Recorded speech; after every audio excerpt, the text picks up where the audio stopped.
காலம் அழைக்கும் போது ஒளிந்து கொள்ள நீ வேண்டும். தாவணி கூடை பிடிப்பாயா?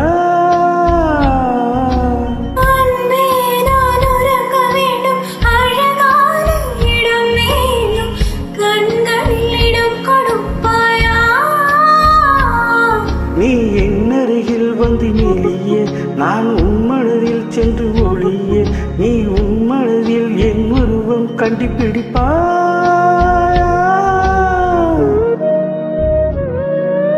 பூக்களுக்குள்ளே தேனுள்ள வரையில் காதலர் வாழ்க. பூக்களுக்குள்ளே தேனுள்ள வரையில் காதலர் வாழ்க. பூமிக்கு மேலே வானுள்ள வரையில் காதலும் வாழ்க. காற்றே என் வாசல் வந்தாய், மெதுவாக கதவு திறந்தாய். காற்றே உன் பேரை கேட்டேன், காதல் என்றாய். நேற்று நீ எங்கே இருந்தாய்? காற்றே நீ சொல்வாய் என்றேன். சுவாச